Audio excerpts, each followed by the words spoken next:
Technologic, technologic, technologic, technologic. Buy it, use it, break it, fix it, crash it, change it, melt, upgrade it, charge it, point it, zoom it, press it, snap it, work it, erase it, write it, cut it, paste it, save it, load it, check it, rewrite it, plug it, play it, burn it, lift it, drag it, drop it. My name is Christóra Culathán Lachna.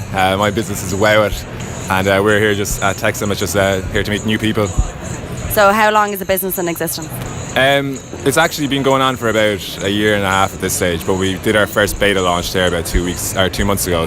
Location-based personalised event discovery. So essentially you go on and based on your interests and where you are and your social network, we suggest events to you that we think you'll be interested in. You log in using Facebook, so we take your interests and your likes and stuff and we build a profile based on that. So we can suggest, if you like house music, you know what I mean, we can suggest house music events to you. But conversely, if you don't like house music, we won't bother showing you those things because obviously that's a waste of time. So we want to minimise the amount of unnecessary events that you have to actually go through to find what you want. Anthony Cronin, I'm from Tallow in Waterford, and my company's name is FlexiWage. It's an employee financial wellness application which allows employees to get paid weekly with the employer still processing monthly. So instead of processing 52 times a year, they can now process 12, but the employee can still choose to receive their wage weekly if they choose. They can choose to receive it fortnightly. It's really up to them. That's our motto: your wage, your way. Okay. And so when did you set up the business? Are you in the business yourself, or? So I'm in the business with Paul and a couple of guys I worked with in the past. We set up and started in December. So since December we got major traction. We've gone into a couple of big companies in Ireland already, including Right Price Tiles as our pilot.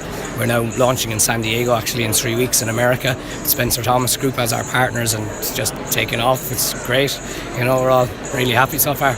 Like I do the new Frontiers program from Enterprise Ireland in WIT 2 days a week, and it's brilliant to get all the local Waterford talent together, all sharing ideas and working hard and all like making connections. That's what it's about, and it's really valuable. It's been really valuable for me. Good. And was it a benefit coming to the Tech Summit, do you think? Oh, brilliant. We had a great day yesterday. We're having a great day here today. We've met some really great people and went up to present now on stage in a couple of minutes, and nervous but looking forward to it, you know. Here at the Dublin Tech Summit, give us a bit of a flavour of why you're here. So basically I'm at the Tech Summit to speak and just pretty much get a view of like what technology is currently at in Ireland. Like being a young entrepreneur, I'm kind of sharing my story later on stage, talking about like the advantages and disadvantages of being a young entrepreneur. I'm also working with a couple of companies here, trying to network, trying to meet people that can help my business. But yeah, it's been really good. So give us a bit of a background about the businesses you've set up. Basically, I've set up a couple of businesses over the past couple of years. My first company I set up when I was 12 was called Casey Games, which was sort of a mobile games company.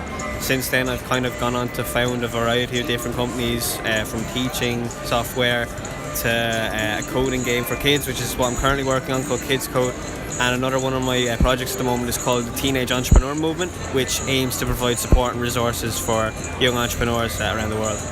And you're still only in school. What school did you go to? In fifth year in De La Salle, so got a few days off for this anyway. Good. They're obviously very understanding about you going to these kind of things. Was he very proud of you? Like the school are really supportive of me. Like as long as I catch up, like being in fifth year, it's obviously an important year. But like they give me a lot of leeway, and like they're always happy to help whenever I need like help, or like the teachers are really good as well. So they're really. So looking at kind of tech in Waterford, where do you think it's at the minute? Tech in Waterford, well, I think it's coming along a lot. Definitely with like initiatives like the ARC Labs and WIT and the TSSG, like there's some really interesting technology coming out of there. Obviously Nearform and Tramore as well, they're doing well. But like at the same time, it's sort of hard to compare to Dublin at the moment. Like everything seems to be going on in Dublin, and I think that's one of the problems that we have. Like we have Ireland claims to be sort of this hub of technology in Europe, and when most of the stuff is based in Dublin and then very little outside of that sort of exclusive circle, I think it's hard to kind of claim themselves to be that. But at the same time, like it is coming along a lot, and like I think there needs to be a lot more investment in tech in Waterford. But yeah, it's good. Yeah. Brilliant. So you have your talk then this afternoon, and are you going to be heading home then, or? Yeah, heading home then. Took the train up yesterday, which was early, and then just heading home later on. Brilliant. See a few more talks, hopefully. Yeah. Perfect. Okay. Well, look, thanks a million, and best of luck with your talk. Thanks very much, Sarah.